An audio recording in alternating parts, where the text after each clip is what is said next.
tertúlia. Meu boa tarde aí para todos e todas. Hoje é dia 1º de março de 2012, quinta-feira. O verbete é de número 2224. Ele tem 6 páginas, 49 elogias e 21 máximos. Eu destaco aí a divisão do detalhismo, que tem 14 máximos. O tema é paraetiologia psicopatológica. A especialidade é a paraclínica. Quem redigiu o verbete é a nossa especialista, a psiquiatra, a professora Adriana, que está ali firme. O lote não deu para chegar devido ao vento do avião.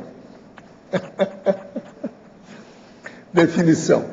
A paraetiologia psicopatológica é a especialidade conscienciológica aplicada ao estudo e à determinação da paracausa da psicopatologia a partir de análises, investigações e prescrutações dos parafatos, da holobiografia, da paragenética, dos parafenômenos e da multidimensionalidade envolvendo a consciência pesquisada. A busca pelo entendimento da origem das incoerências pensênicas. A penseridade enquanto variável de estudo para o entendimento da paraetiologia. A observação da repercussão do holo pensênico nosográfico da paraprocedência. A atenção ao holo pensênico baratrosférico da Cracolândia, da boca de fumo e do prostíbulo. O predomínio do SEM repercutindo no N do pensênico. A dissecção analítica da influência do mecanismo consciencial prévio e atual da paraetiologia psicopatológica. A pesquisa aprofundada através da autocognição dos traços conscienciais envolvendo as síndromes psicopatológicas. A perscrutação do impacto do temperamento na doença psíquica consciencial. As consequências do temperamento nas inter-relações. A investigação dos trafalhos presentes na redução da autolucidez.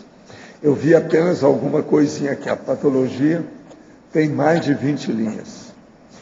A constatação através da autoexperimentação da vivência do estado vibracional enquanto ferramenta para o equilíbrio químico cerebral.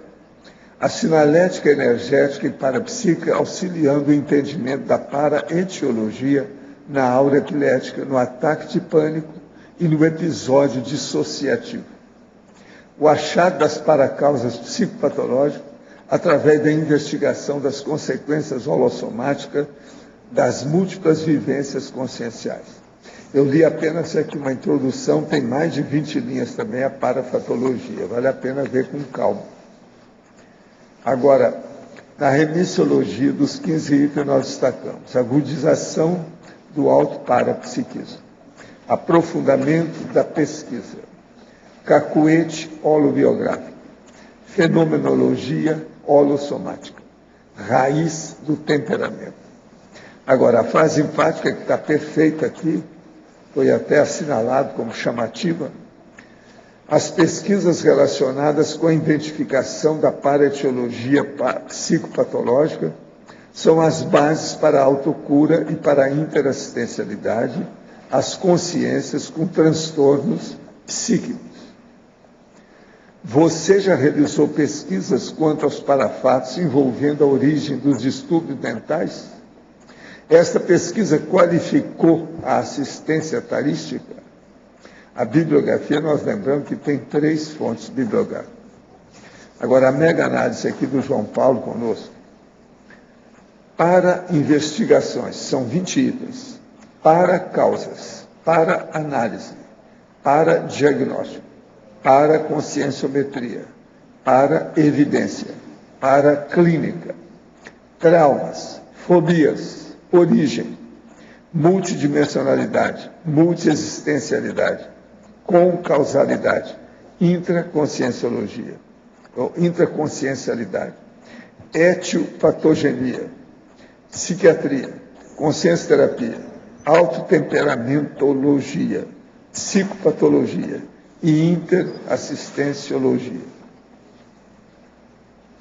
Agora, o verbete hoje aqui do dicionário diz respeito ao grupo Carmologia.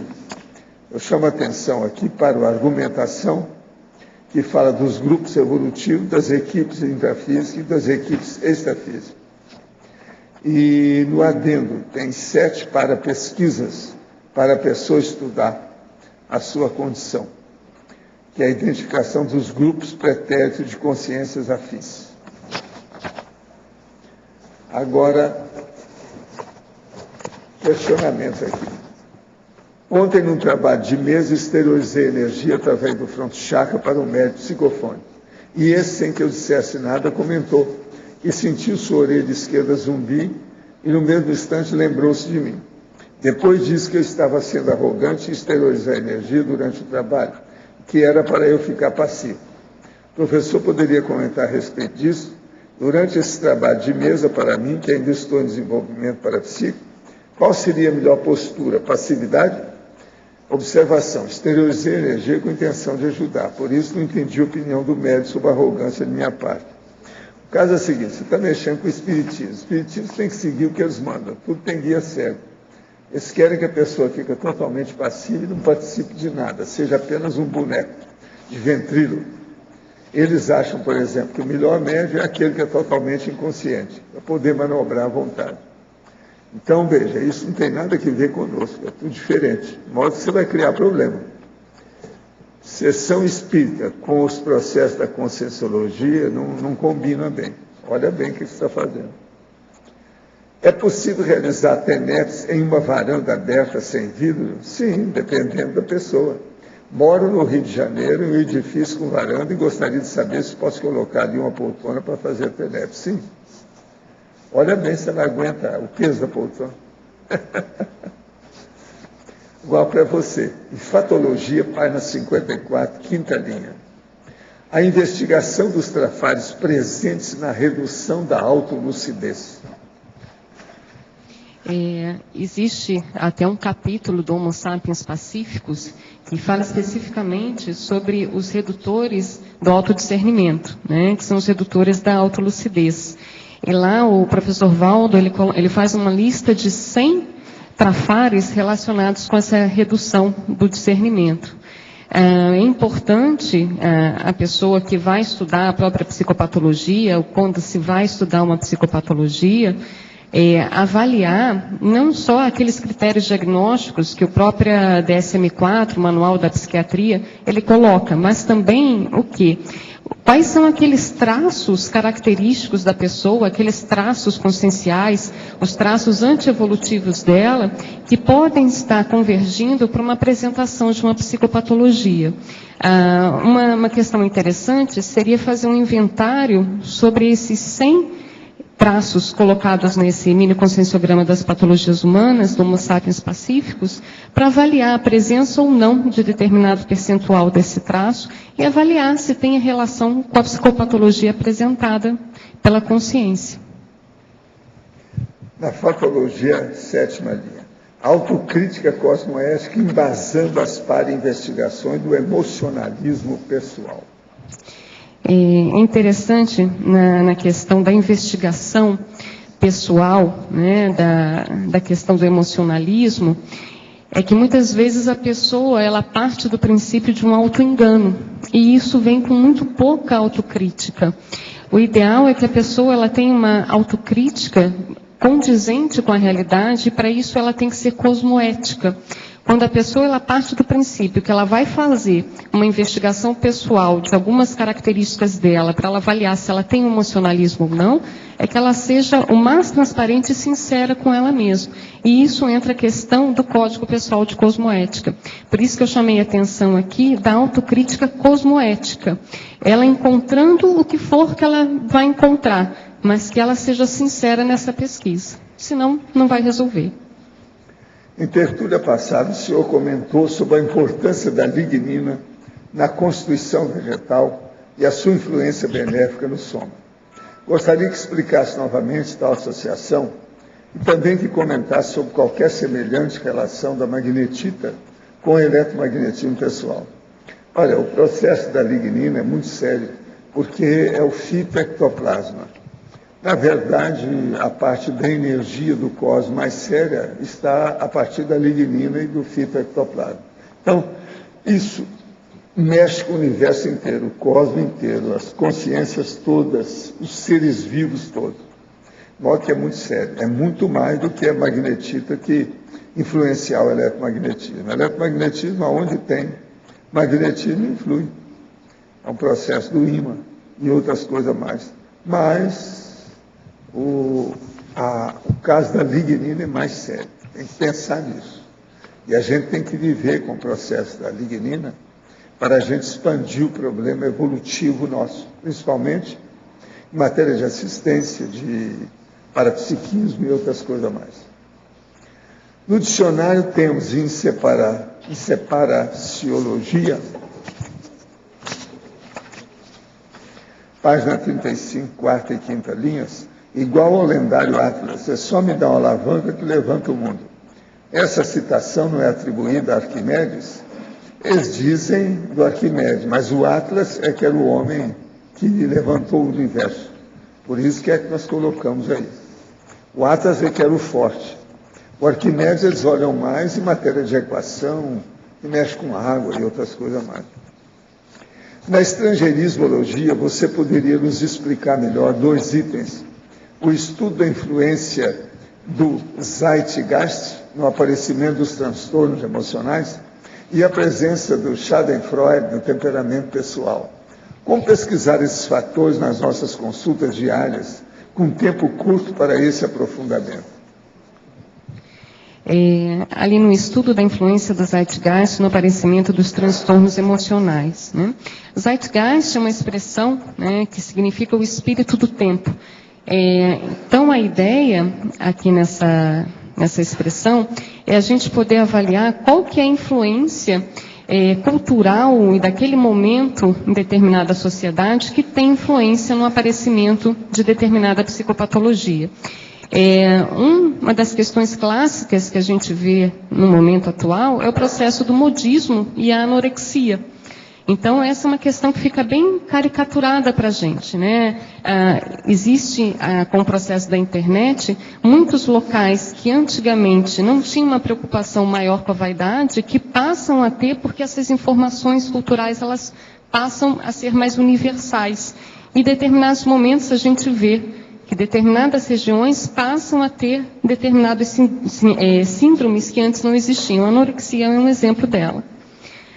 Com relação à presença do Schadenfreude no temperamento pessoal, Schadenfreude é justamente a satisfação malévola. Existe um verbete do professor Valdo que se chama Raiz do Temperamento. Nesse verbete, ele coloca em determinado ponto 5 variáveis para a gente fazer uma dissecção dentro do temperamento da pessoa. E uma delas é a questão da pensenidade. O próprio Holopensene, se ele é mais malévolo ou ele é mais benigno. E a gente vê que existem determinadas psicopatologias que a índole pessoal, o temperamento da pessoa, ela tem um prazer em ver a outra pessoa não se dar muito bem, né? Ela gosta, ela tem aquela sensação de que se o outro não vai bem, isso ocasiona um prazer para ela. Então, isso faz parte do temperamento dela. A gente vê nas próprias distimias, né, aquela acidez, o sarcasmo, isso dentro de uma relação com o temperamento da pessoa. Agora, eu vejo que dentro da nossa prática, a gente tem que ficar atento a todos os detalhes, todas as impressões, tanto da pessoa que chega, a forma que ela se veste, o cabelo, as unhas, a forma como ela se comporta, como ela reage a uma colocação nossa. E isso a gente consegue perceber nuances do temperamento dessa pessoa. E isso leva a determinados diagnósticos e que se ela não tratar essas características do temperamento dela, fica difícil o tratamento só com a medicação, né? Obviamente, a medicação ela vai tratar os sintomas, mas a personalidade, a característica, ela não vai tratar. Isso a pessoa tem que fazer uma pesquisa pessoal, ou a própria consciencioterapia ajuda muito nesses casos, a pessoa conseguir modificar determinadas formas de funcionar. comente em Legislogia, página 57, a respeito da ineficiência das leis infrafísicas do direito criminal para os crimes interprisioneiros evolutivos, como o paradireito pode ajudar para o declínio desse quadro. Eu vejo que essa é uma questão de muito estudo, de pesquisa, porque muitos dos crimes que a gente vê aí dentro da própria psicopatia são crimes que o direito criminal ele julga, mas isso tem uma implicação muito maior que é o processo do paradireito, que tem a relação com as interprisões grupocármicas.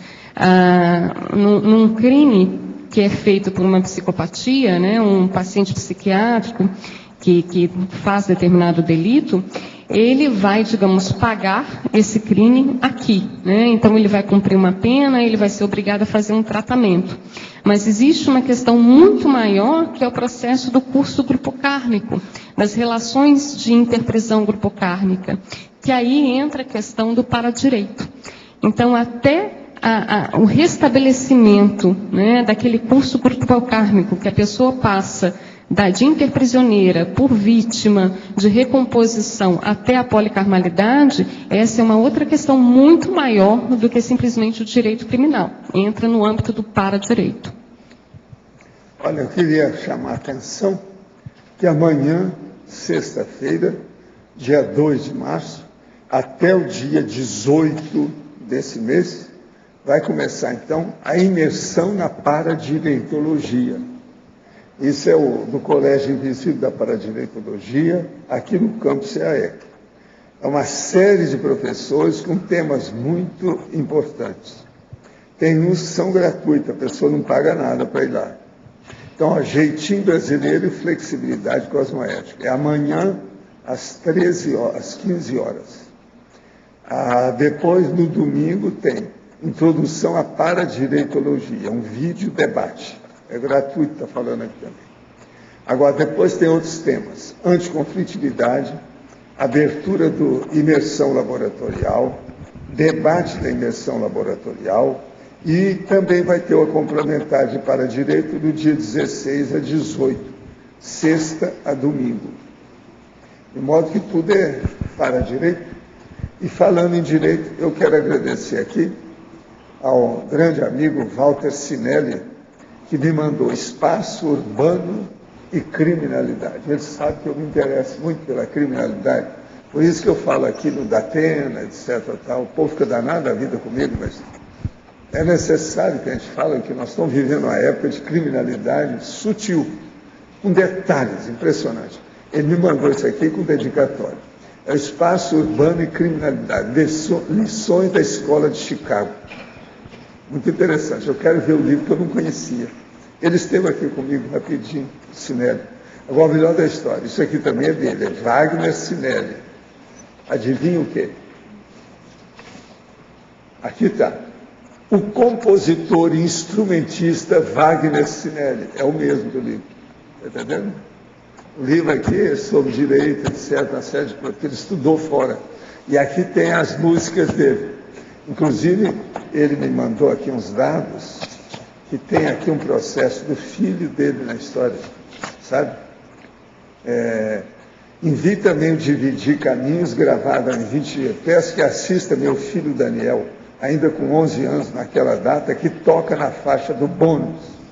Eu quero ver o que é isso aí, dentro do processo da música dele, o que é que deu. Então ele está juntando as coisas todas, eu vou examinar com calma. Eu quero agradecer ao Wagner, muito bom, vamos tirar partido disso aqui, examinar bem. Agora, gente, eu vou ler aqui uma coisa que eu já li, mas que vai até agora o dia 4, hoje é dia 1º, então tem mais 3 dias. IPTU 2012, Foz do Iguaçu, abaixo-assinado. Está disponível na entrada do tertuliário um abaixo-assinado destinado à Prefeitura Municipal de Foz do Iguaçu, reivindicando a revisão e redução do valor do IPTU. Eu fui o primeiro a assinar aqui essa reivindicação.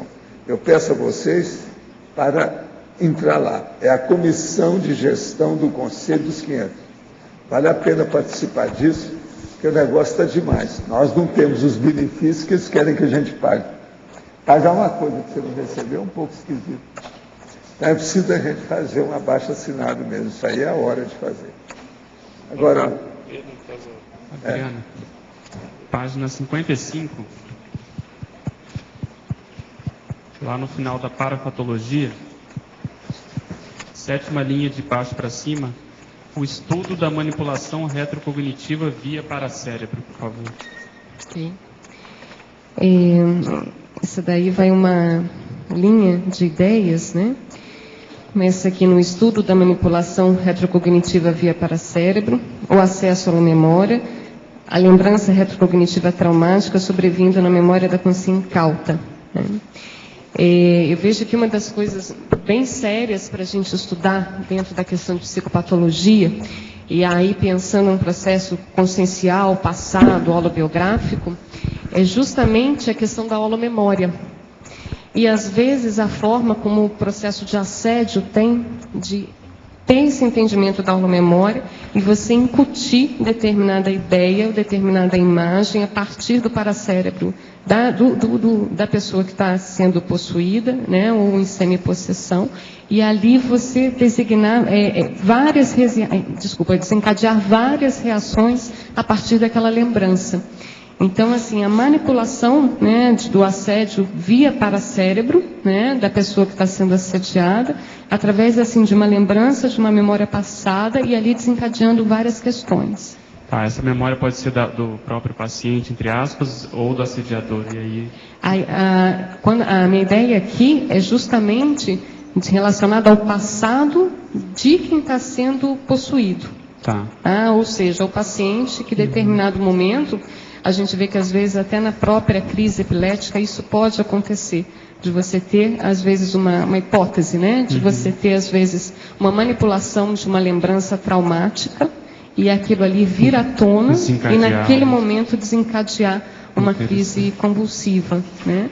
E nisso, outras questões que a gente pode pensar. Por exemplo, situações traumáticas, né? Às vezes, questões até de retrocognições, que a pessoa às vezes lembra de suicídios, né? E aquilo ali marca ela, aquilo finca ela, e ela começa a ter várias reações psicossomáticas a partir daquela lembrança assediadora. Ok. Obrigado. Adriana, só um instantinho que eu continue. Então, o assédio teria acesso ao paracérebro do assediado, é isso? Veja, assediado e assediador são afins. Tá certo? A gente até pegar aqui o processo da grupo karmologia. Então, muitas vezes, a pessoa com sim, né, ela tem uma dificuldade de lembranças passadas, e isso é bom, isso dá uma segurança para ela, isso é positivo, mas o assediador extrafísico não, ele tem a lembrança. E aí ele procura incutir, né, às vezes até através de manipulação de imagens, ou até do exopensene mesmo, ele incute na vítima, no possesso, a questão dessa lembrança. Através do quê? Via paracérebro. Às vezes até o evento foi conjunto com essas consequências, né? O trauma foi em conjunto, o assediador às vezes foi vítima naquele momento e quer tirar... Pode ser até que esse assediador ele seja vítima daquela pessoa, naquela situação anterior, ou ele acha que ele é vítima, que às vezes não é, né? Ou ambos viveram a mesma situação. Ou ambos viveram a mesma situação. Aí a gente pode pensar em hipóteses, né? Adriana, na parafatologia, a primeira e segunda linha, né? A constatação através da autoexperimentação da vivência do EV enquanto ferramenta para o equilíbrio químico cerebral. Eu estou mais em dúvida o que seria esse equilíbrio químico. O equilíbrio químico cerebral que eu estou me referindo aqui, ele é justamente na questão de adequação de neurotransmissores dentro da arquitetura cerebral. Porque você sabe que toda sinapse, né, que é por onde acontecem as informações cerebrais, toda sinapse ela precisa de determinada afinidade de um neurotransmissor com um receptor, ok? Então, muitas vezes, quando você tem determinados bloqueios encefálicos, há uma dificuldade, um desequilíbrio, uma desorganização dessa afinidade neurotransmissor com o receptor. E a gente vê que o estado vibracional, ele é uma potente ferramenta para a gente melhorar esses bloqueios encefálicos. Com isso, obviamente, você provoca uma organização melhor dessas sinapses e essa afinidade de neurotransmissor-receptor. Tá ok. Agora, na própria parafatologia, a 14ª linha... Aonde? Parafato ou fato? Parafatologia, 14ª linha. As semipossessões não identificadas... Uhum. Aqui é o seguinte, eu chamei a atenção justamente das semipossessões, porque a possessão, às vezes, ela fica muito óbvia e muito clara, ela fica bem caricaturada, né? Às vezes um paciente em possessão fica bem óbvio, né? Mas, às vezes, você está atendendo um paciente que ele está em semipossessão, que ele, em determinados momentos, ele coloca algumas ideias e algumas falas que ele nem identificou que não é dele. Aí, por isso que, em seguida, eu coloco ali o porta-voz do assediador na evidência psicopatológica. É justamente, às vezes, o paciente que está ali, ou a pessoa que tem a psicopatologia que está ali, ela muitas vezes ela coloca determinadas ideias ou determinados pensamentos, às vezes até de forma agressiva. Isso, obviamente, é porque tem uma característica dela pessoal, então ela tem afinidade com esse assediador, e esse assediador manda recado, às vezes, através dessa pessoa. Ela se torna porta-voz desse assediador, e ela nem percebe. Não é porque ela apagou e ela não se lembra, ela não teve impossessão, não. Ela simplesmente nem percebe, às vezes, que aquela ideia nem é dela. Tá Por isso que eu chamei a atenção ali da semi-possessão. Tá, obrigado.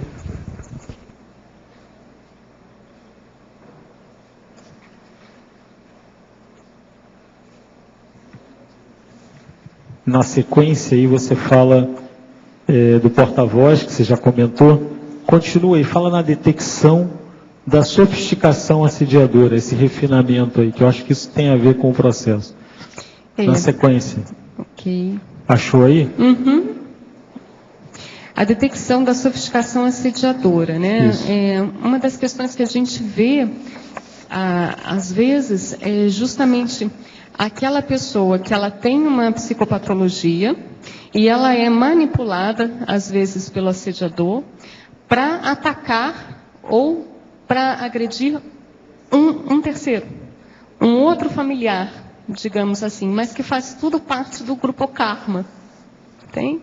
Então, muitas vezes, a pessoa nem tem a lucidez do porquê que ela faz aquilo, mas ela fica um pouco de marionete, um pouco não, totalmente marionete ali do assediador, né?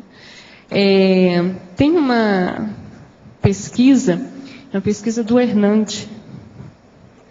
Hernandes está aí, que é da Consciex, a Self-Killer, né? Que é justamente aquela Consciex que ela teve o suicídio, ela cometeu o suicídio, né? E ela não consegue deixar ou não quer deixar de ter aquela sensação do suicídio. E muitas vezes o que acontece? Ela pode ser manipulada por um outro assediador para fazer uma manipulação numa consim para cometer o suicídio. Porque aí, naquele momento, ela suga a energia da vítima, que se suicida, e volta a ter aquela sensação do suicídio que ela cometeu. Então, às vezes, é um processo do mega assediador manipulando outras consciências extrafísicas. É isso, Hernandes?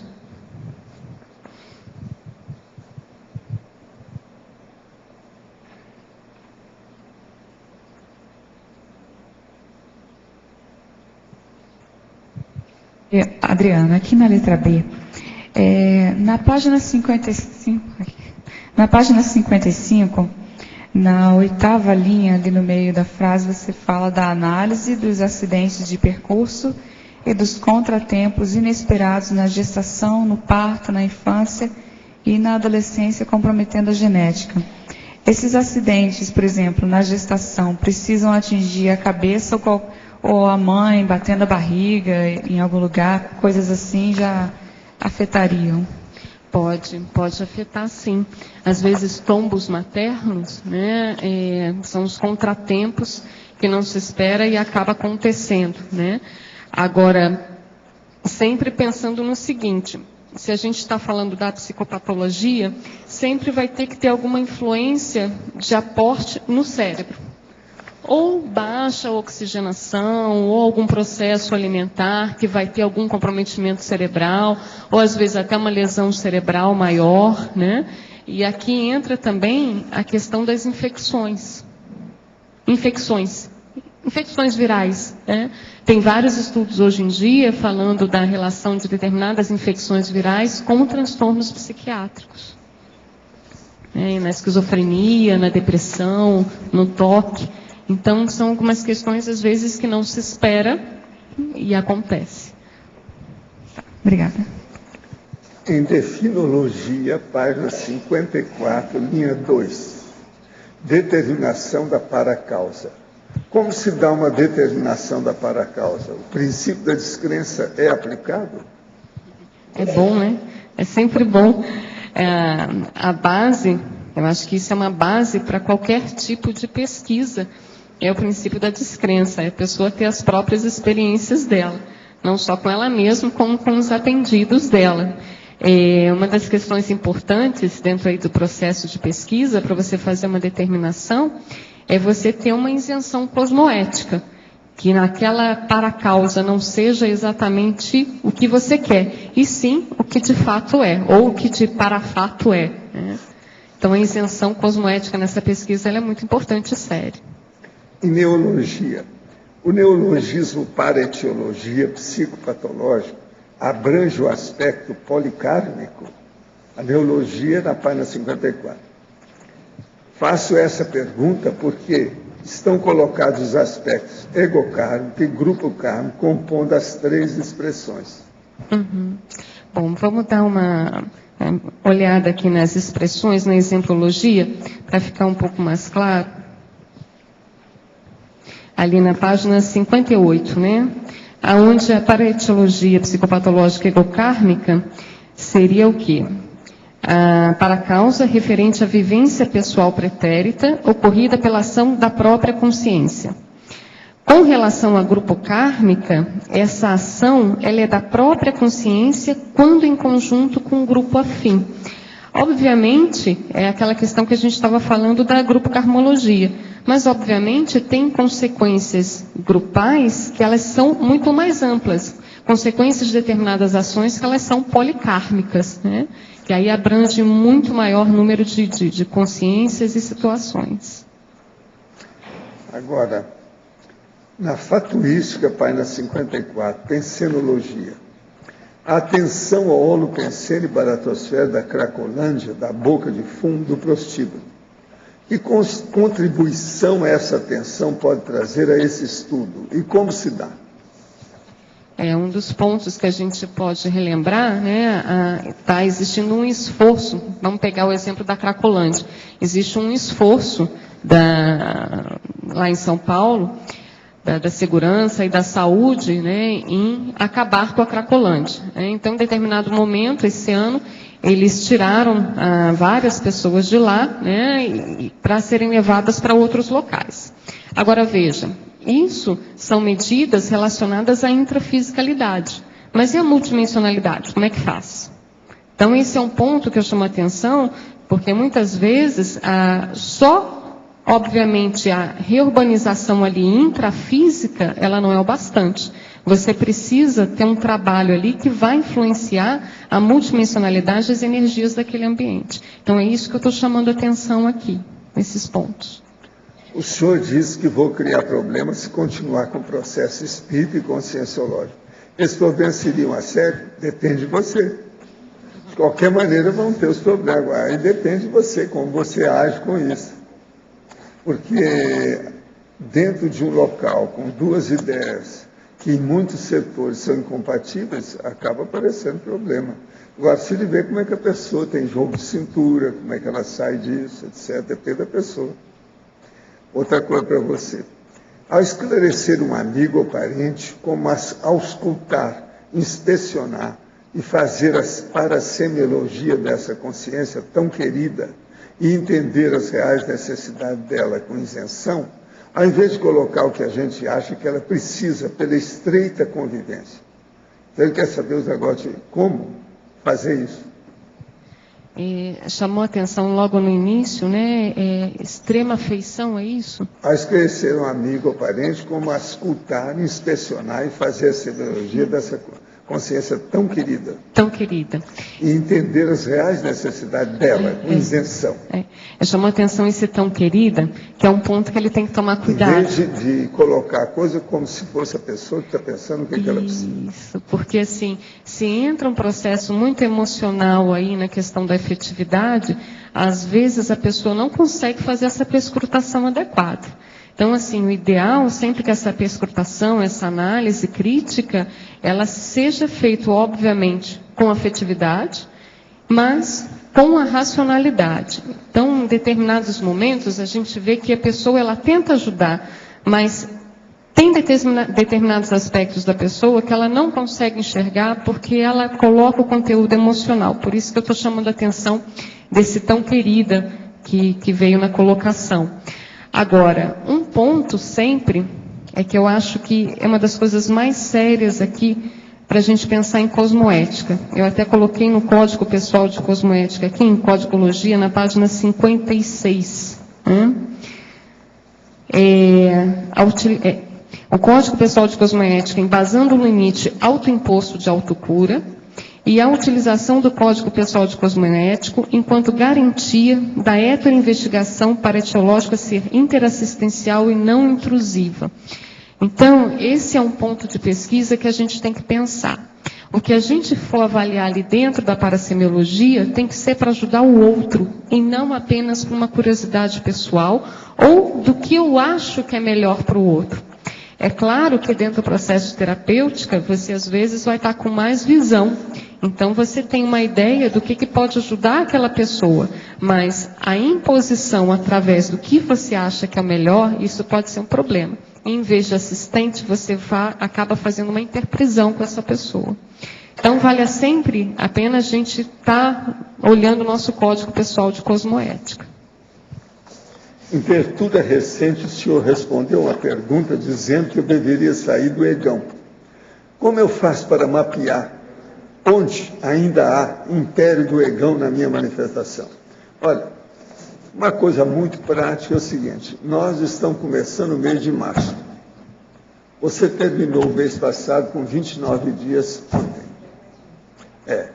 Então, pensa bem agora a sua situação, o que você fez no mês de fevereiro. Os seus atos e esforços, foram todos a favor de você? Ou o que é que você fez fora, a favor dos outros? Uma coisa que você não erra para estudar o egão é isso. Que assistência que você fez aos outros nesse período? O que predominou na sua vida? Agora, tem aquela pessoa que vai arranjar sempre uma desculpa para isso, né? Você olha bem as desculpas. Uma das desculpas que eu te dou desde já é o seguinte: não, eu ainda estou em formação da minha personalidade profissional, então eu preciso de pensar demais em mim. Então você vai esperar a aposentadoria? Isso é conversa fiada. Os inversores já começam a fazer isso na adolescência. Então pensa bem qual é o seu processo de intercâmbio com as outras pessoas, a interassistencialidade. Com isso você vai ver se seus altos esforços, a sua vontade, seus interesses, sua intenção, seus propósitos, se eles são objetivando as outras pessoas ou só o seu ego, só você. É por aí que a gente vê.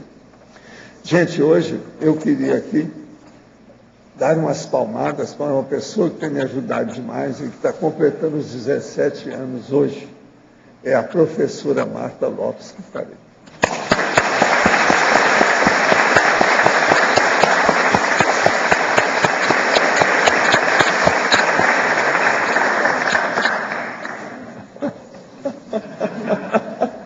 Custou achar, não. O negócio é difícil, ficou mais embaixo. Adriana, aqui no ar, na fatologia, É a terceira, sexta, a oitava linha. A análise dos acidentes de percurso e dos contratempos inesperados, na página 55.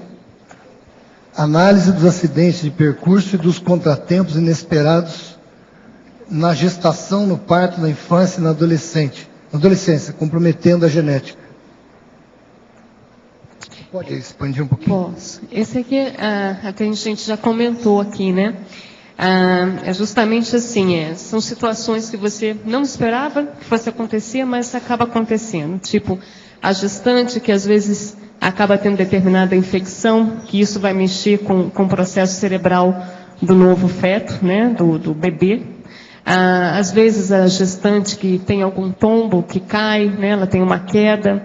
Às vezes algumas infecções adquiridas na infância, né, eu estava comentando que muitos, hoje tem se conversado a respeito de que determinados vírus possam levar a determinadas patologias, tipo transtorno obsessivo compulsivo, tipo esquizofrenia, a própria depressão. Então isso a partir de infecções virais. Outra situação também que a gente vê, às vezes, situações para a gente pensar e ter como hipóteses, né? Às vezes, o quanto determinados traumas, né, na hora do nascimento, principalmente parto a fórceps, eles podem levar a determinadas doenças, justamente pelo comprometimento ali cerebral, a partir do parto a fórceps. Eu queria perguntar para você uma relação com o assédio, com o assediador, essa situação toda. Que, por exemplo, eu conheço uma pessoa que, antes de nascer, ela teve o cordão umbilical no pescoço, quase morreu já enforcada dentro da barriga, nasceu com icterícia, depois teve um acidente de percurso com 5 anos que o cachorro pegou, teve 32 pontos no rosto, depois teve um acidente com o joelho, e foi aquela série de situações. A pessoa tem muito parapsiquismo. Então vem já desde a mãe caiu quando estava grávida, eram gêmeos, caiu e não aconteceu nada, mas aí quando você falou isso, quando você escreveu isso, me veio tudo isso na cabeça, a relação com o assediador, essa situação toda que você falou agora há pouco, dele estar promovendo situações ou querendo até levar a pessoa de volta. Como é que você enxerga isso? Essa sequência assim, até de... Veja, é claro que a gente tem que sempre pensar na relação o que é atrator naquela pessoa. Tem pessoa que é atratora de acidentes. Essa pessoa é. Você vê que a pessoa é atratora de acidentes. Então, quando você vê dentro lá do curso, o grupo kármico dela, ela ainda está naquela dificuldade, ela ainda não conseguiu fazer a recomposição. Então, a vida dela ainda dá muito errado. Então, ela começa a ter uma série de acidentes de percurso. Mas, independente também dessa pessoa atratora, que às vezes tem relação com alguma manipulação via assediador, né? Às vezes existem acidentes de percurso que não se esperava, aquilo não estava programado, né? Então é isso que eu queria chamar a atenção aqui também, porque tem determinados vírus, não estava programado aquilo ali, e acabou afetando a genética da pessoa.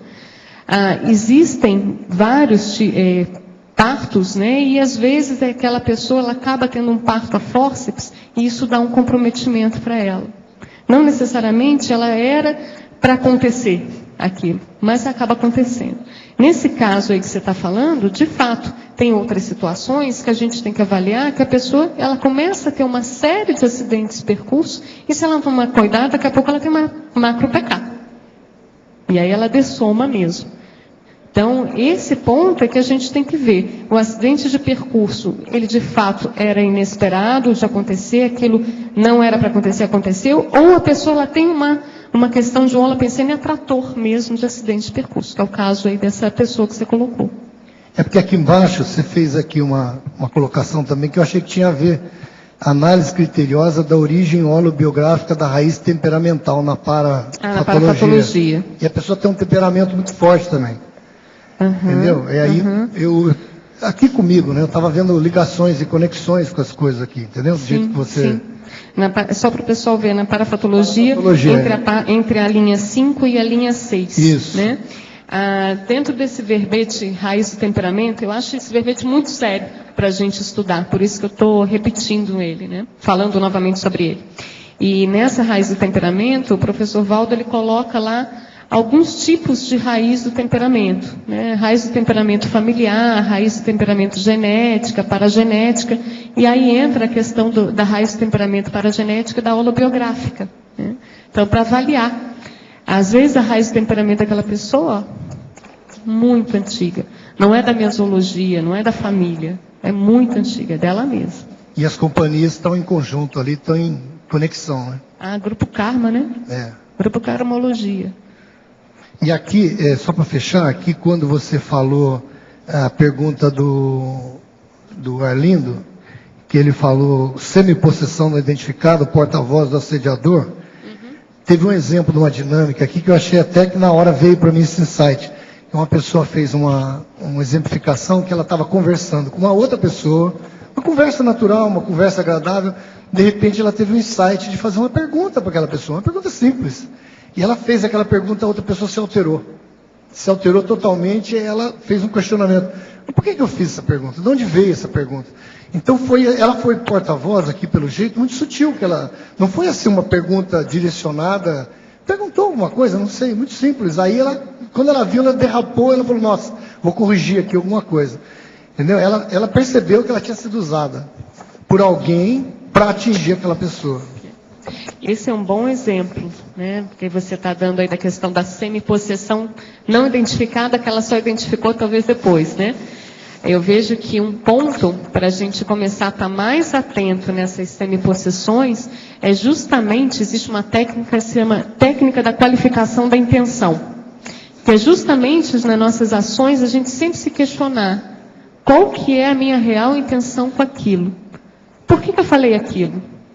Qual que era o meu objetivo em falar aquilo? Para que eu quero falar aquilo? De onde que veio, né? Entende? Quem está fazendo essa pergunta? E aí você começa a avaliar. Mas espera aí, isso eu penso desse jeito? Não, isso não é um padrão de pensamento meu. Opa, então tem boi na linha. Ou então não.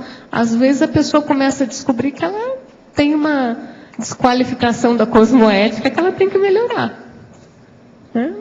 Às vezes ela percebeu alguma coisa da pessoa ali e mandou ver na primeira oportunidade. Tem que avaliar. Não tinha assediador nenhum, era ela mesma. Obrigado. Adriana. Então, na minha família nuclear é composta de 10 irmãos, sendo 8 mulheres e 2 homens. 6 das mulheres têm fobias, como claustrofobia e pânicos bem acentuados. Inclusive, minha mãe tem fobias e transtorno de ansiedade grave. Uma vez foi comentado que pode ser devido retrovida de dessoma em grupo. O que poderia ser feito para esclarecer se é genética ou paragenética? Sai dessa, né? Não, a primeira coisa aí que a gente tem que ver é o seguinte, que tem um processo grupal paragenético, é óbvio que tem, porque senão não seria uma família dessa. Sim. Essa família, eu vou fazer só uma piada, viu? Vê se me entende aí, que essa pessoa é do Rio Grande do Sul, não, é de Santa Catarina. Mas o que eu quero dizer é o seguinte, tem um amigo meu que falou assim, Valdo, você fica falando em família nuclear. Eu não tenho uma família nuclear, eu tenho uma bomba nuclear, está para estourar lá a qualquer hora. Essa aí é isso, mais ou menos a situação é essa. Agora, um ponto aí, uma pergunta, né, para a pessoa refletir, né? São 8 mulheres e 6 têm pânico e fobia, né? Então, obviamente, a relação grupocármica maior dessas 6 pessoas. Aí uma pergunta. Qual seria traços principais incomuns dessas 6 mulheres? Além dessas fobias. Um ponto para pensar. O que liga mais do ponto de vista de traço consciencial essas 6 pessoas? Às vezes você começa a investigar a raiz do problema ou a raiz dessa relação grupocármica através desses traços incomuns. Fui diagnosticada com transtorno de personalidade borderline em 2005. Participei de atendimento gratuito no Instituto de Psicologia da USP em São Paulo, capital. Após decepção amorosa durante 1 ano. Novamente, outra decepção e mudei para o Rio em 2007. Domingo passado, mudei para Criciúma, em Santa Catarina. dessa vez para morar com um rapaz que conhecia um ano na internet. Gostaria de saber se alguém conhece algum profissional da consciência-terapia na cidade atual que estou, Criciúma, e se a verbetógrafa tem experiências com esses pacientes. Bom, em Criciúma não tem nenhum atendimento consciencioterápico, mas a gente aqui É pertinho, todo dia tem gente de Criciúma aqui. Pois é. É pertinho daqui. Aqui na OIC, do campus da OIC aqui em Foz do Iguaçu, a gente tem os atendimentos que são atendimentos intensivos, que geralmente são para pessoas de fora de Foz do Iguaçu. A pessoa vem, faz 5 atendimentos seguidos, geralmente 1 em cada dia, até 1 hora cada atendimento, e a gente vê que tem muito bom resultado. Então, se você tiver interesse, venha a Foz, você vai aproveitar também as tertúlias pessoalmente, vem fazer a consciencioterapia. Qualquer informação, pode ver o site da OIC, que é o www.oic.org.br.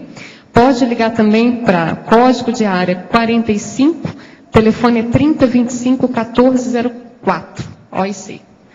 Com relação à minha experiência com borderline, transtorno de personalidade borderline, tenho experiência sim, né, como faz parte da nossa vivência dentro da psiquiatria, né, mas eu vejo que a consciencioterapia, você vindo fazer, vai ser de boa ajuda, vai ter bastante assistência para você.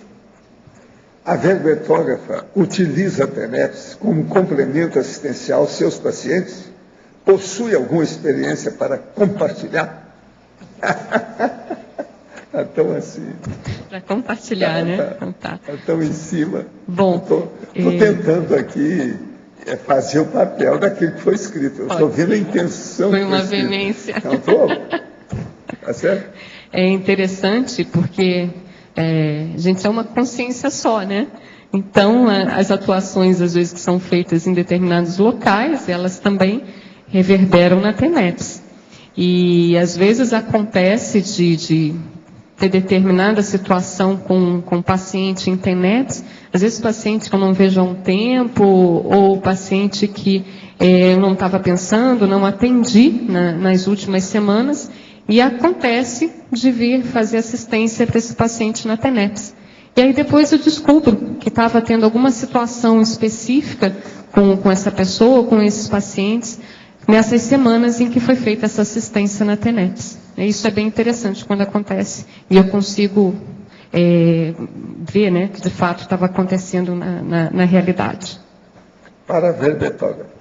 Na parafatologia, página 55, quarta linha de baixo para cima. Favor comentar a constatação do assédio pela presença dos orgasmos frustros. Ok.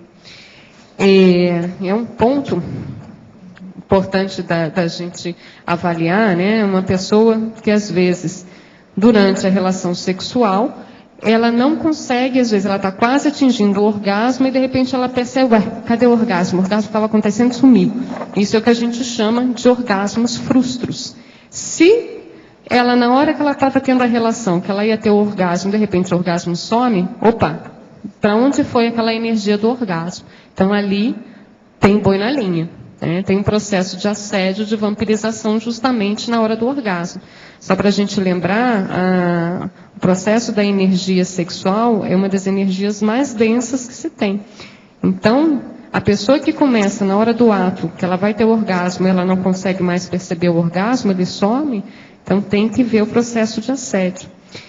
Tem um capítulo no Projeciologia, que é justamente sobre congressos sutiles, que tem especificamente algumas partes que fala sobre a questão do orgasmo frustro. Então, quem a pessoa tiver interesse, vale a pena estudar esse ponto do congresso sutiles e a relação com orgasmos frustros. A verbetógrafa. Na parafatologia 55, sexta linha. Como podemos melhorar na prática médica a realização do inventário psicopatológico paragenético no nosso dia a dia profissional? Bom, tem algumas coisas que você pode começar a avaliar, né? Dentro da observação do paciente você começar a ver aspectos relacionados à paragenética dele. Dentro do histórico médico, a gente vê muita questão da história familiar e a história de situações desse momento da psicopatologia.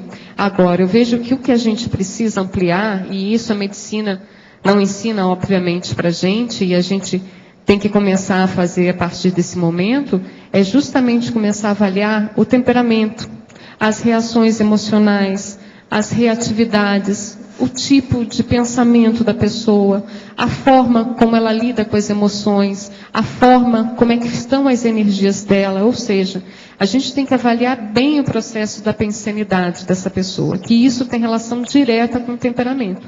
Tendo relação direta com o temperamento, tem relação direta com a paragenética dela. Um outro ponto que vale a pena a gente estar atento também são os cacoetes dessas pessoas. Às vezes elas têm manias, determinados hábitos que a gente vê que isso não foi da criação atual. Isso já está enraizado com ela há muito tempo. Então são cacoetes holobiográficos, é o que a gente chama. E até eu coloco esse verbete na remissiologia, que é justamente hábitos, né, das pessoas e manias que ela já traz, olha, de várias vidas, não são apenas dessa vida. Isso, obviamente, tem relação direta com a paragenética. Então, esse é um outro ponto, uma outra variável para você estar analisando. Muitas vezes, pacientes com toque podem ter esses rituais manifestados nessa vida, mas que ele já vem fazendo há um bom tempo. Dar um outro exemplo, acho que foi essa semana, ou semana passada, que você chegou a comentar, né, Valdo, da questão para a gente estudar a relação do canibalismo com a bulimia. Né? Então, para a gente pensar nessa relação, né, das compulsões e o canibalismo. Então, é uma questão para a gente ver, obviamente, para a genética. Tem cara que você vê que ele foi canibal. Só de olhar para ele. No verbete do dicionário, o senhor poderia detalhar o slogan da valorização do Grupo Karma, junte-se aos bons? Não, o que nós queremos falar aqui é o seguinte: quando você se junta aos bons, você vai saber onde é que você se coloca. Ou você está igual, ou você está por baixo, ou você vai ver que você não é a mesma coisa. E agora, isso aí é muito importante, porque é a valorização do Grupo Karma, pouco a pouco. E o Código Grupal de Cosméticos, que eu falo aqui, há de ser, com o tempo, o primeiro princípio da comunidade consciente. Isso é na urbe, na cidade, no burgo, no bairro, na polis, na capital e na megalópolis. Então, isso é o deslanche para o Estado mundial. Agora, na interaciologia, como organizar no nosso dia a dia a interação, autocognição, amizade? Usando tão somente nossas parapercepções? Sim, as parapercepções ajudam muito, mas não é só isso. Você tem que examinar as reações naturais da própria vida, com os outros, o convívio. Agora, estabelecendo assim uma ponte de intercâmbio permanente, de fraternidade com os outros. Agora, eu chamo a atenção, grupos evolutivos são os grupos kármicos. Equipes intrafísicas são as equipes tecnológicas. E as equipes extrafísicas, as equitex, para tecnológicos. Isso aí é o que é ideal para a gente crescer. Agora, gente, eu queria também chamar a atenção que hoje tem um grande amigo nosso aqui, que nos ajuda muito, que está completando os seus 17 aninhos. Eu queria que a gente desse umas palmadas para ele. É o Cristóvão Pérez. Ele está lá.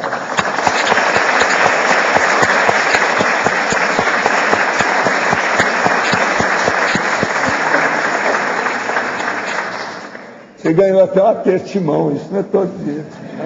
Viu? Adriana, aqui no ar, na página 55, Fatologia, é a terceira linha de baixo para cima. Você pode comentar a importância da verificação dos hobbies pessoais e, na sequência, a acuidade na avaliação do evento gatilho psiquiátrico? A importância da verificação dos hobbies pessoais. É bom a gente ver, naquele momento que a pessoa tem tempo, né, é o espaço livre dela de tempo, o que ela faz com aquilo? O que ela utiliza para preencher o tempo livre dela? Ela vai fazer tiro ao alvo? Tem gente que tem um hobby de tiro ao alvo, né? riscomania, né, gosta de uma adrenalina, gosta dos vícios da adrenalina. Tem gente que vai para o arco flecha, tem gente que vai com a arma e vai para o tiro ao alvo. Então, tem uma série de considerações para a gente estar avaliando isso. Porque, obviamente, isso tem a ver com o quê? Com a tendência para a genética dela, com o gosto dela. E isso, se ela começar a ficar mais atenta, ela pode, às vezes, perceber que determinado hobby dela mostra algumas características que também ocorrem em determinadas psicopatologias. Então, por exemplo, uma pessoa, às vezes, que tem um hobby de vícios pela adrenalina, ela começa a perceber que aquela emoção, ter muita emoção, aquilo é um gosto para ela tem um prazer por aquilo, aquele friozinho na barriga, aquilo é bom para ela. Ela gosta de sentir aquilo. Isso não quer dizer que seja saudável, mas ela gosta daquilo. Às vezes você vai começar a avaliar, ela tem um temperamento que é típico da bipolaridade. Então, muitas vezes, você começa a analisar o que a pessoa faz dentro do hobby dela, o que ela gosta, quais são as tendências, e você vai ver que ela tem um determinado distúrbio que mostra também essa característica do vício pela adrenalina. Eu dei um exemplo aqui da bipolaridade, que é muito comum, às vezes, no bipolar, as grandes emoções. Em determinados estados do bipolar, na mania ou na própria hipomania, que a pessoa gosta de sentir aquela emoção. O processo até do se colocar em risco. Isso faz parte do temperamento de determinadas pessoas com bipolaridade. Em seguida, a cuidado na avaliação do evento gatilho psiquiátrico. Eu coloquei essa questão aqui, que é muito importante, que às vezes a pessoa, ela tinha um funcionamento em que essas determinadas características pessoais, psicopatológicas, elas não tinham eclodido até então. E a partir de determinado evento, a psicopatologia ela se mostra. Isso fica muito claro, às vezes, em situações de esquizofrenia, né, que é um corte muito sério ali na vida da pessoa. A pessoa tinha um determinado funcionamento, de repente, a partir ali do primeiro surto, ela nunca mais volta a ser a mesma coisa, a mesma pessoa, o mesmo funcionamento que ela tinha.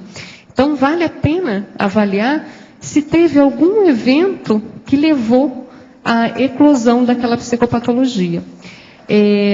A gente vê, às vezes, na prática, quando eu morava no Rio de Janeiro, eu via mais do que aqui em Foz.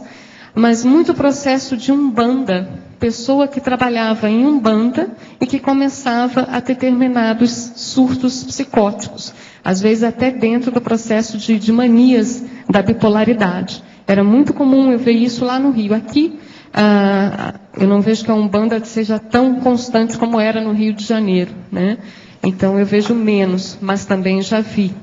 E um outro ponto, por isso que eu coloquei em seguida, o efeito das seitas religiosas no aparecimento da psicopatologia.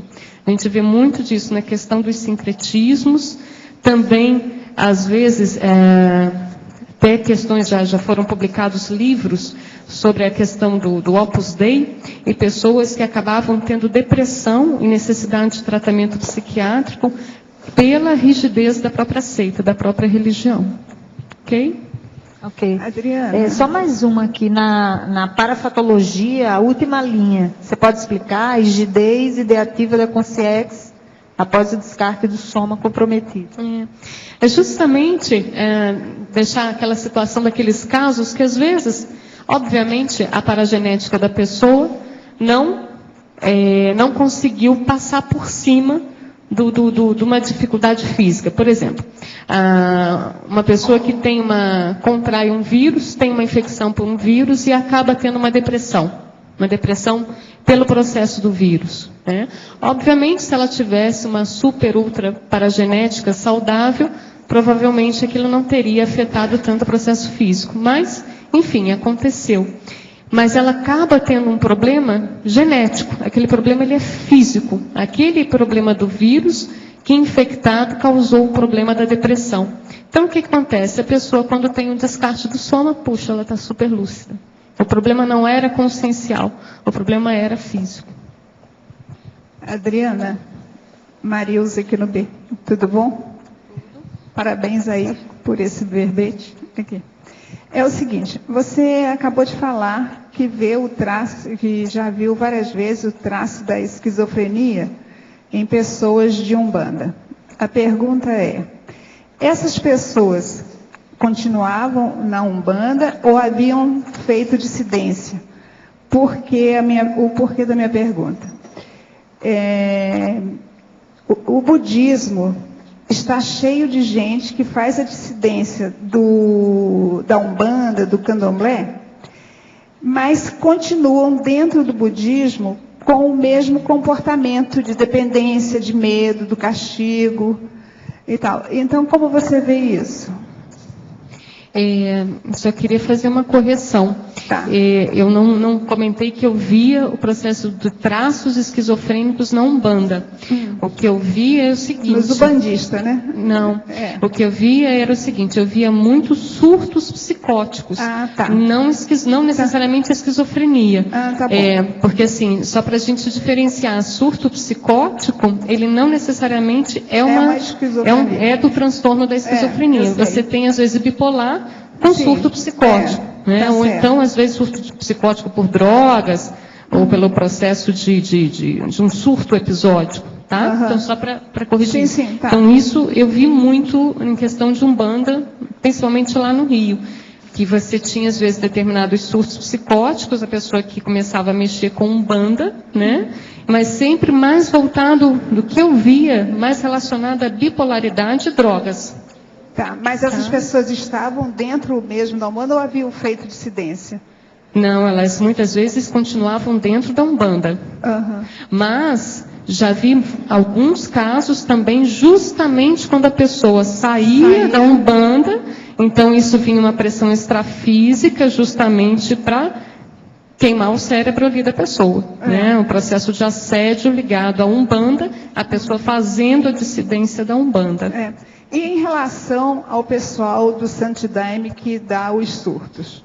Você já viu alguma coisa também? O pessoal do Santo Daime que o quê? É o pessoal que surta dentro do Santo Daime com aquelas beberragens. Sim, tem até o processo do chá, né? Na substância química do chá. Sim, mas você já chegou a atender alguém? Não especificamente que estivesse utilizando, mas que já usou, já. Tá? Não naquele momento que ela estava ainda fazendo o ritual, isso eu nunca entendi. Mas pessoas que saíram do Santo Daime e ficaram com algumas questões, principalmente depressão. Sim. Aí, para estudar a relação da substância do Santo Daime com o processo da depressão. Com o processo da saúde mental. Tá. Obrigada, viu?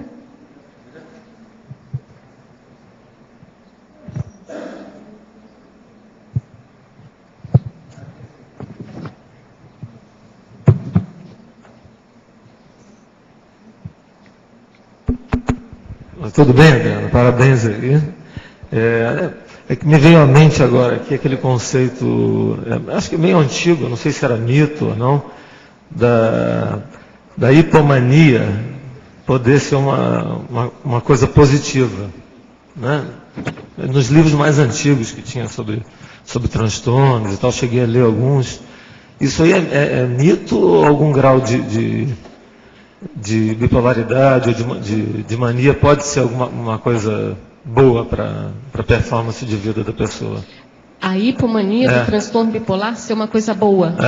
Não, é doença. Doença. É a mesma coisa, às vezes, que se defende que ter depressão é uma coisa boa. De raiva também, que a raiva pode ser... Isso é doença, isso é patologia. Né? O ideal é o processo do serenismo. Sim, claro. Isso é o ideal, não tem como, nem para baixo, nem para cima, né? Então isso é uma distorção de quem quer tentar adorar a pílula dentro de uma situação patológica. Isso aí para mim olha, e isso eu acho que é um problema quando se tem essas vendas, sabe?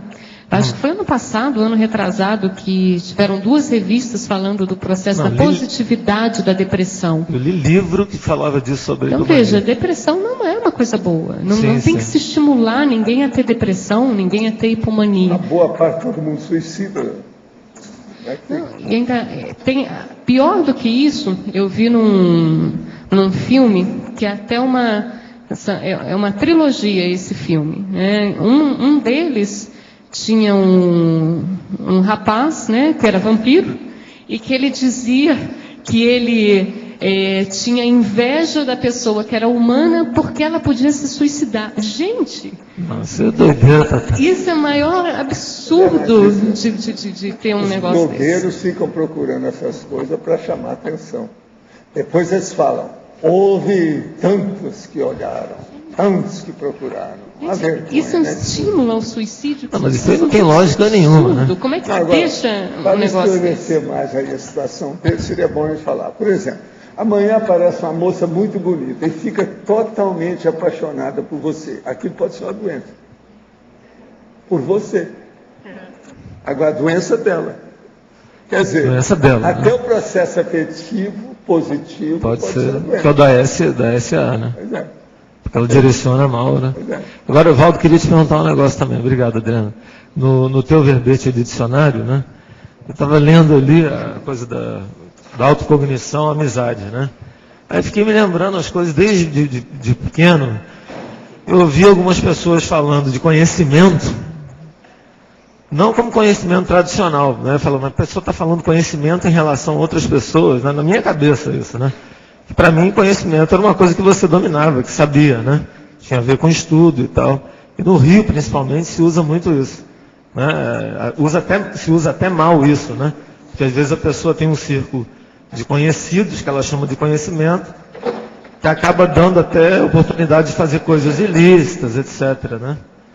Eu queria saber, isso tem, você quando pensou nesse verbete, pela importância que você dá à coisa consciencial, mais do que as outras coisas, né, externas, objetos, até objetos dos saberes, ao objeto do outro, da consciência, você vê relação nisso, quer dizer, o conhecimento, o interconhecimento, a amizade nesse caso, né, é mais importante mesmo do que a autocognição? É pelo seguinte, se você for olhar a humanidade inteira, ou analisar as pessoas de per si, uma por uma, a maioria ainda tem muito egoísmo. Na hora que a pessoa vê o conhecimento do outro e ela dá valor para o outro, ela sai do egão dela. O egoísmo diminui.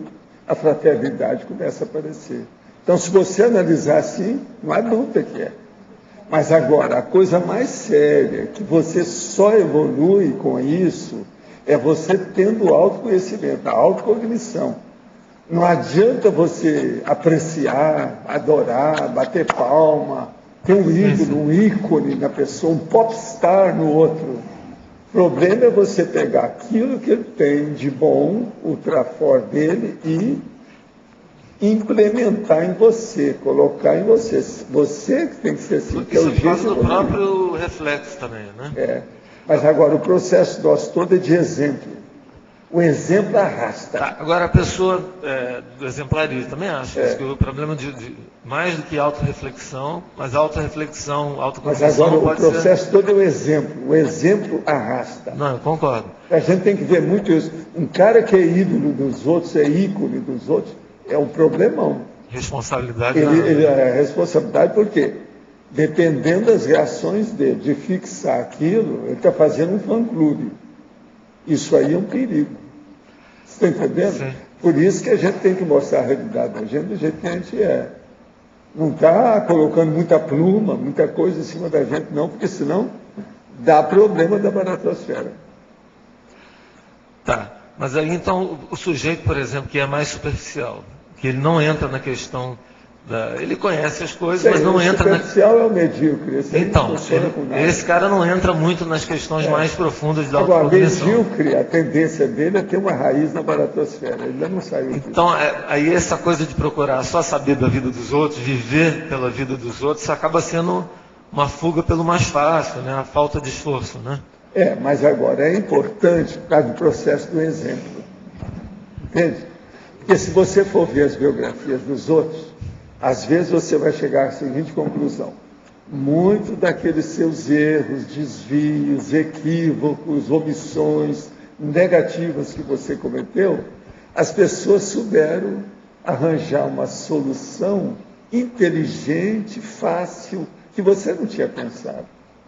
Então, a biografia do outro, às vezes, é muito importante para preencher essa lacuna, esse erro, essa omissão, aquele buraco, uma fissura, entende? Que a pessoa tem. E ele vai ver o seguinte, a pessoa vivenciou aquilo. Então, dê o exemplo. Por isso que eu falo, o exemplo arrasta.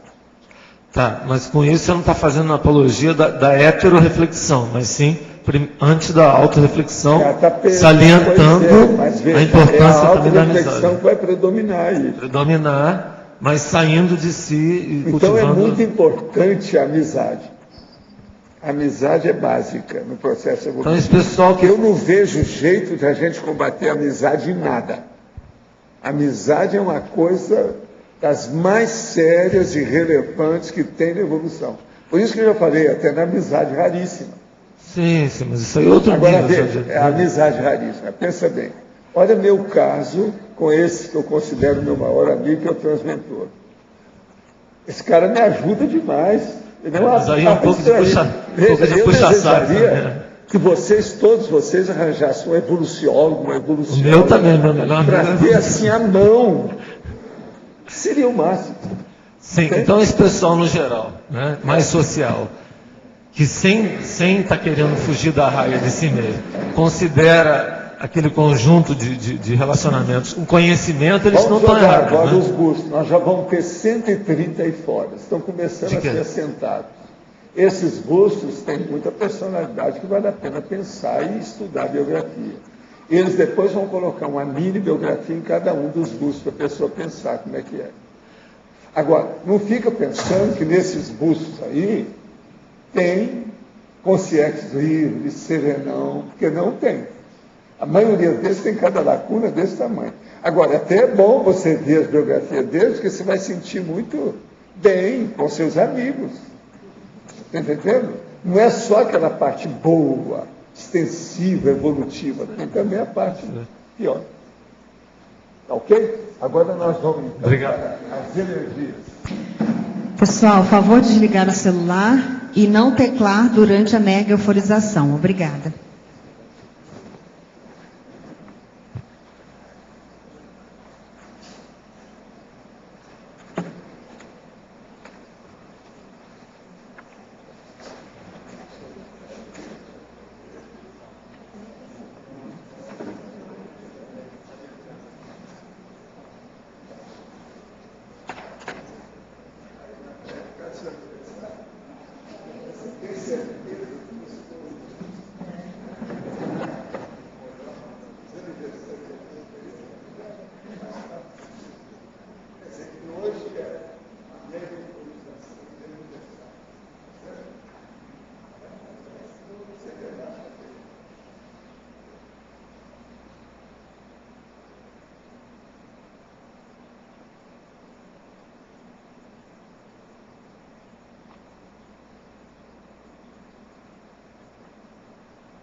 Então, Marta, como é que foi aí? Achei bem bacana, né? A questão do agradável, eu senti no crescente, é como se saísse de mim, eu começasse a me expandir, e depois, num determinado momento, eu senti como se estivesse retornando, as energias estivessem se recolhendo, né? Eu não sei se foi uma evocação, um desejo ou uma percepção, que foi a lembrança do meu pai. Entende? É como se eu tivesse... Gostaria que todo esse bem-estar chegasse até ele. Entende? Você está sentindo bem agora? Estou sentindo bem, muito bem. Obrigada. E what about you? First, I can feel the very strong vibration coming from this way.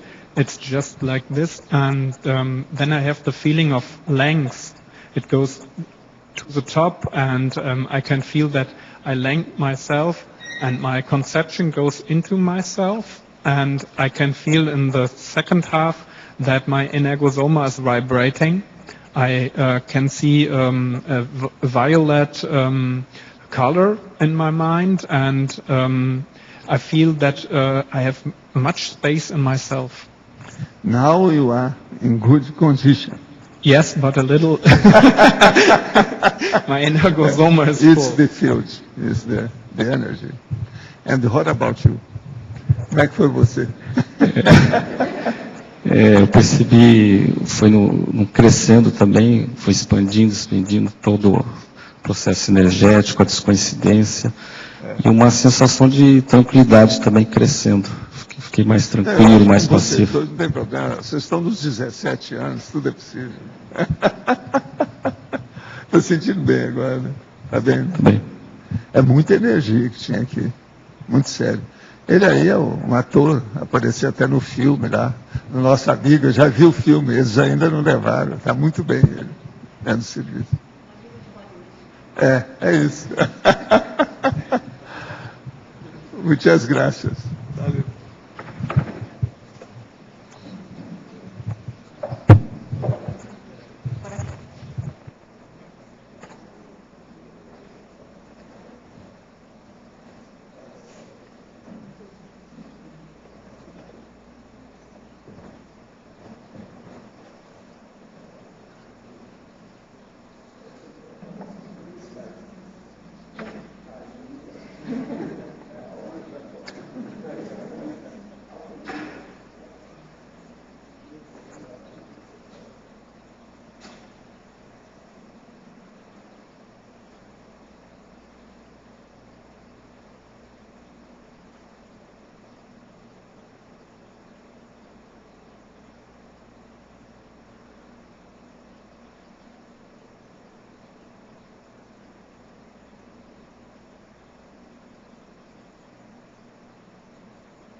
como é que foi você?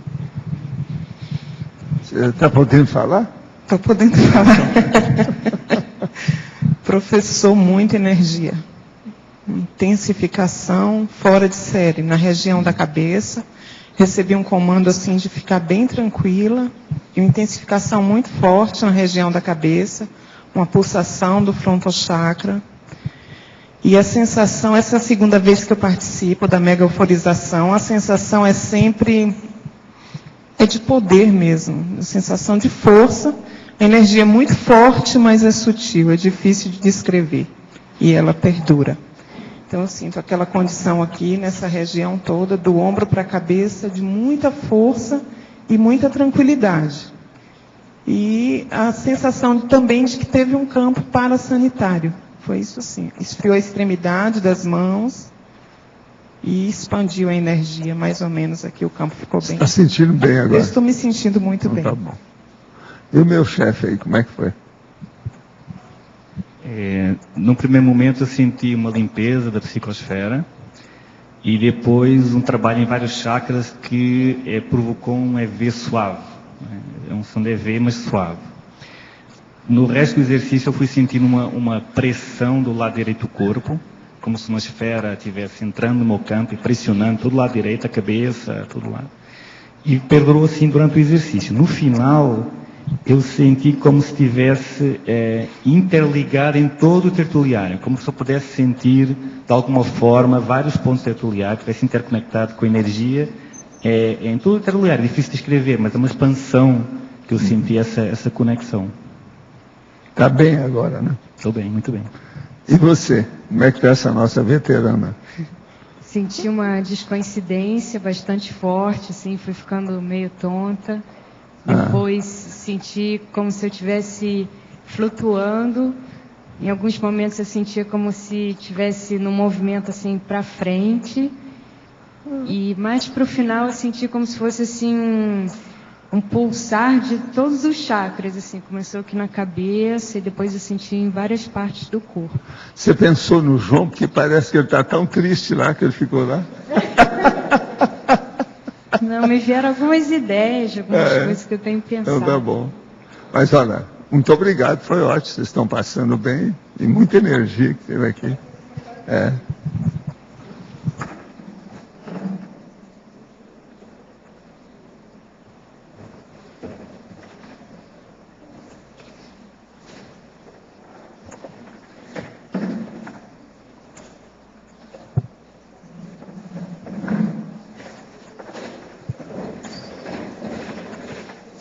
Gente, eu devolvo a vocês a nossa professora Adriana, tá certo? Adriana. Alô. De novo aqui. A gente vê, assim, algumas pessoas que aparentemente não têm nenhum tipo de distúrbio, de pertúrbio, mas que com determinada movimentação de energias ou alguma quantidade de poder que a pessoa ganha, ela altera ou se mostra, né? Não sei, aquele negócio de você conhece a pessoa quando você dá poder para ela. Como é que a gente faz para não entrar por esse caminho, assim?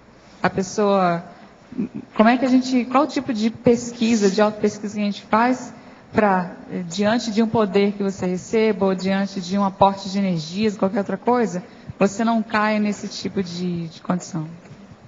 Eu até coloquei aqui na trinomiologia, eu coloquei a questão do trinômio, sexo, dinheiro e poder, que são 3 variáveis, né, para a gente tomar cuidado e a relação disso com as psicopatologias, né? Você pegou especificamente a questão de poder. Eu tenho uma hipótese, para mim, de estudo, dentro da questão da distimia, que é aquele transtorno depressivo basal, contínuo, né? A pessoa mal-humorada, né? Tipo, bom dia por quê? Né? Que essas pessoas têm uma questão de lidar muito mal com poder. Isso é uma hipótese minha, tá? Pessoas que provavelmente já tiveram muito poder, né, em vidas passadas, ou até nessa vida mesmo, tem até um pouco relação lá com a síndrome do ostracismo, mas que elas lidam mal com o poder e isso entra no processo de humor dela. Então eu vejo que essa questão do poder é muito séria. Para a gente, eu acho que uma das questões da gente ficar vigilante em como lidar melhor com o poder é justamente pensar o seguinte, olha, esse poder que chegou para mim, dentro que seja de um cargo ou de um extra de energia, que aquilo ali não seja para mim. Que eu pense justamente no objetivo, o que eu vou fazer com aquilo para ajudar os outros. Aquilo ali entra como uma profilaxia, deixa de ser para você. Porque a grande questão do poder é a questão do egocentrismo, é a questão do egoísmo. A pessoa se sente bem com aquele mando, mas quando ela parte do princípio que ela tem aquilo, aquele cargo, aquela hierarquia, aquela energia, aquilo não é para ela. Aquilo ali é para ela fazer assistência aos outros. A gente vê muito nisso a questão de cargo político. A pessoa ela acaba perdendo, às vezes, o amparo de função, ou ela não escuta o amparo de função, ela se fecha para o amparo de função, porque ela pega o poder para ela. E deixa de utilizar aquilo para assistir os outros. Verdade, eu acho que isso é uma profilaxia. Que, na verdade, é uma representatividade, né? Um cargo desses. Ela está representando outras pessoas, né? E é assim, naquele momento evolutivo. Às vezes, naquele momento da vida. E às vezes você vê lá com a síndrome do ostracismo, né? Olhando para o Marx, que tem aí o livro dele. Eu lembrei bastante disso. Que é justamente a questão de, olha, acabou. Esquece, aquilo ali foi o momento. Mas a pessoa, ela entra naquela amargura porque ela perde aquela condição. Às vezes ela nem se dá conta que ela entra no processo de lidar mal, que ela perde o amparo de função. Às vezes ela perde o amparo de função, ela não está mais naquele cargo, ela não está mais naquela função. E ela lida mal com isso. Obrigada. Professor, de que maneira explicar a consciência com transtorno bipolar dentro da multidimensionalidade? Não, o problema é que vem do passado e quase sempre a pessoa tem algum desgosto muito forte que ela fica alimentando aquilo dentro de si mesma. Como fazer uma boa assistência a essas consciências sem criar interprisão? A melhor coisa que tem é esperar naquela fase em que a pessoa está acessível. Se ela tiver com muita depressão, tem que esperar passar a fase da depressão. Agora, quando ela estiver no intermédio, quer dizer, naquela fase de transição, entre uma condição de muita excitabilidade para chegar até no processo da depressão, é que a pessoa tem que entrar e começar a conversar, mostrar exemplo, fazer com que a pessoa pense nos outros para sair de si mesma. Uma boa parte disso existe devido ao egoísmo. A pessoa pensa muito em problema pessoal. Se ela olhar para fora, sempre vai encontrar gente em muito piores condições do que a dela. Então ela pode ajudar. Agora, a ajuda, quando é feita com boa intenção e com energias realmente positivas, nunca traz dificuldade para o assistente, só dá valor para ele. De modo que a pessoa tem que ter a ideia de que jamais ela vai ter uma interprisão porque está ajudando os outros, desde que essa ajuda tenha boa intenção, desde que ela esteja caprichando no processo da fraternidade. Pense nisso, que é sempre positivo. Adriana, aqui na página 56, na ciclologia, você fala das patologias cíclicas. Você pode falar mais? 56, ciclologia. Tá. As parapatologias cíclicas, né? Justamente a gente tem as patologias cíclicas. A bipolaridade é uma delas, né? Que volta e meia acaba tendo um ciclo. A pessoa às vezes tem a depressão, às vezes tem a fase de hipomania ou mania. Então, fora as patologias cíclicas, eu chamo a atenção aqui a questão das parapatologias, que são justamente, às vezes a pessoa ela tem um modo de funcionar, mas aquele modo de funcionar naquele momento evolutivo, ele está assim bem rebaixado do ponto de vista de aparecimento. Ele não tem a chance de estar ressurgindo.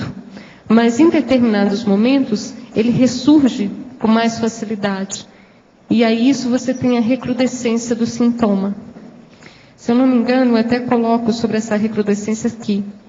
Na estrangeirismologia, os insights sobre a recrudescência sintomatológica da vivência consciencial, que é justamente isso. a pessoa ela tem aquele mecanismo de funcionar, mas aquilo não está tanto aparente.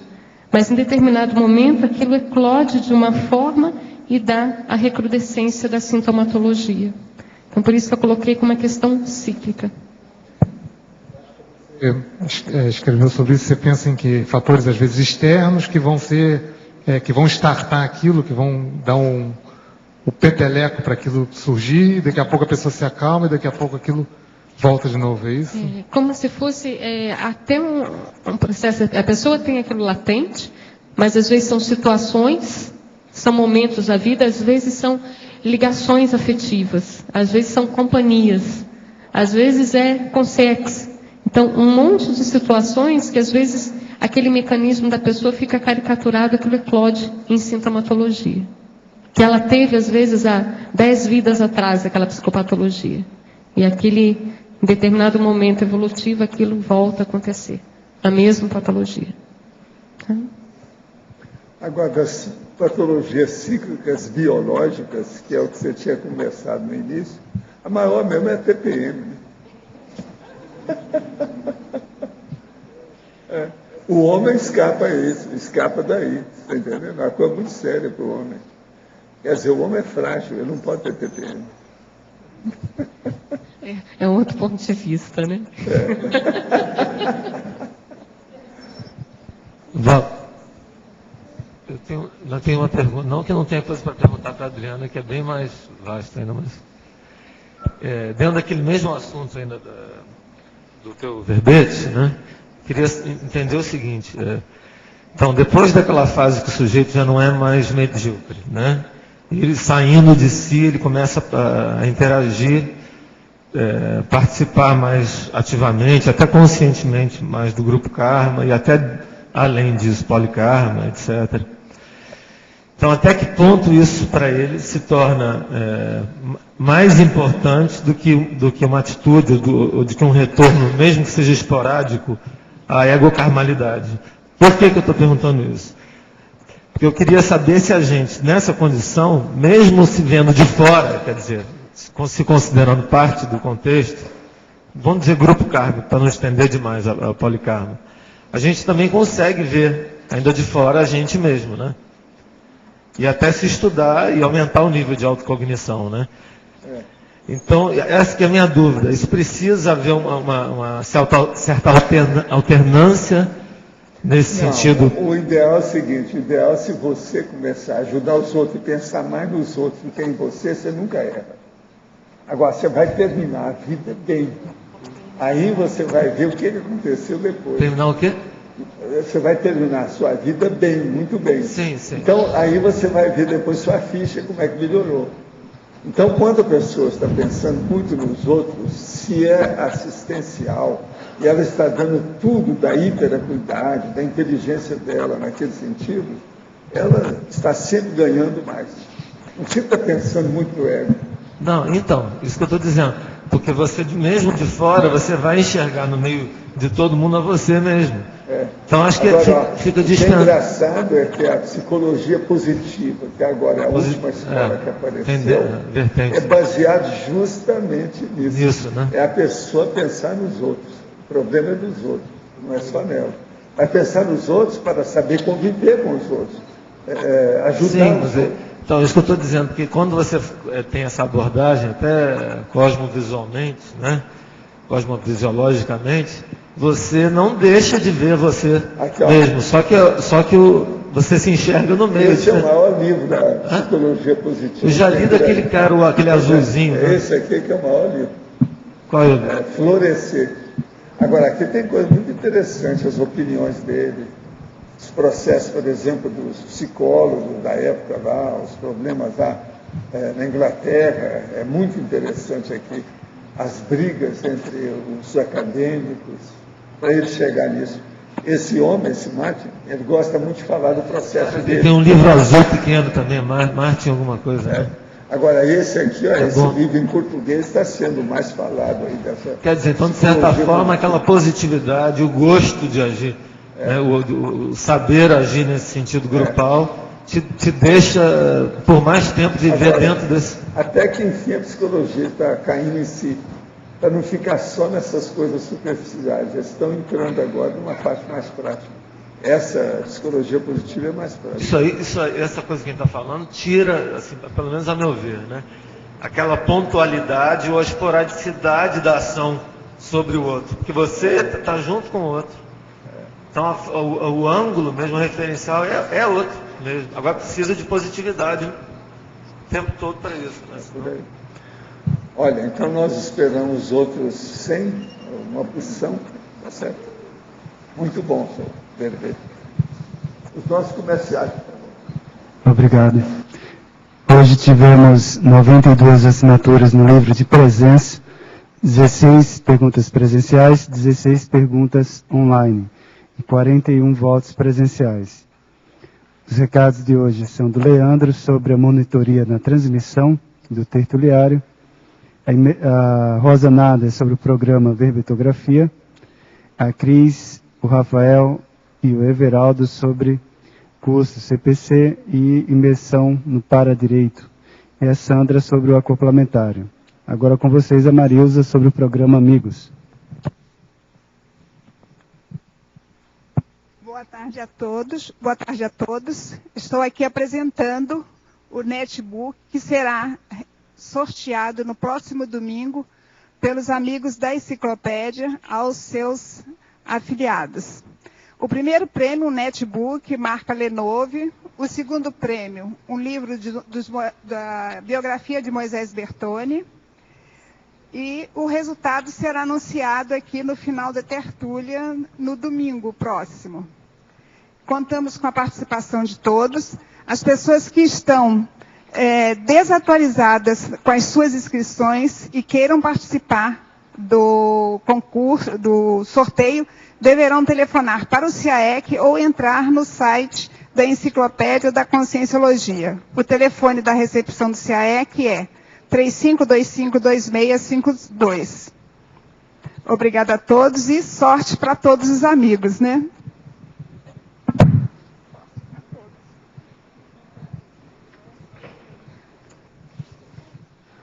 Olá, pessoal, boa tarde. O convite para voluntariar no Departamento de Transmissão das Tertúlias a todos os residentes em Foz do Iguaçu permanece aberto. Quem tiver disponibilidade para estar no tertuliário pelo menos uma vez na semana, do meio-dia às 3, procura a gente aqui diretamente, qualquer dia, ou envie e-mail para tertulias@caec.org. Obrigado. Boa tarde a todos. No próximo dia 22, agora de março, nós vamos fazer a abertura do programa Verbetografia à distância, totalmente à distância. Vai ser de 7h30 da noite às 9h30 da noite. Então a gente convida todos vocês para fazerem suas inscrições com antecedência para participarem desse programa, cujo objetivo é vocês escreverem um verbete para a Enciclopédia da Conscienciologia. Para as pessoas que moram fora de Foz do Iguaçu, das suas cidades, se elas conseguirem um grupo de 15 ou mais interessados, elas terão desconto, quer dizer, todo o participante do grupo terá desconto de 25%. Isso também vale aqui para Foz do Iguaçu. Então a gente espera todos vocês para compartilharem conosco desse programa e depois da Enciclopédia da Conscienciologia. Obrigada. Boa tarde a todos. Nós gostaríamos de convidar vocês para participarem de uma série de eventos e atividades que vão ocorrer aqui no CIAEC, voltadas para o entendimento e para o debate, para a vivência da paradireitologia. Lembrando que o paradireito nos ajuda na condição de uma convivência mais harmônica, mais fraterna, um entendimento mais profundo da aplicação da cosmoética. Então amanhã nós teremos uma palestra gratuita com a professora Adriana Rocha sobre jeitinho brasileiro e flexibilidade cosmoética. É o primeiro evento dessa série, de atividades da paradireitologia. Ainda na segunda-feira nós teremos uma imersão, vai ser às 3h, na sala 2 do edifício das Dinâmicas. E na segunda-feira nós teremos uma atividade que chama imersão laboratorial, que durante uma semana a pessoa pode realizar uma série de experimentos laboratoriais visando aprofundamentos em determinado tema. Esse tema dessa imersão vai ser a anticonflitividade. E a gente lembra que todos os recursos dessa imersão vão ser destinados para reforma dos laboratórios do CAEC. Então, estão todos convidados. E aproveitando essa semana, essa imersão no Paradireito, nós vamos ter, no dia 23 a 25 de março, o primeiro módulo do curso Teáticas do Código Pessoal de Cosmoética. Esse curso tem como principal objetivo fornecer ferramentas otimizadas para a implantação e aperfeiçoamento do Código Pessoal de Cosmoética. Esse curso ocorrerá aqui no CAEC e tem 20 vagas limitadas. A gente aguarda vocês lá. Obrigado. E dando ainda continuidade à imersão na Paradireitologia, nós vamos ter o acoplamentário dia 16, 17 e 18 de março, com a temática Paradireito, com os EPICONs Cristina Aracaki, Alcir Alves, Kátia Aracaki. Então, os interessados podem fazer suas inscrições no CAEC ou pelo telefone 3525-2652. Obrigada.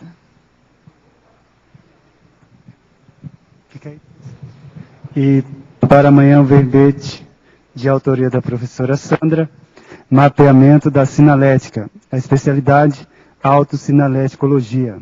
Obrigado pela sua presença e até amanhã.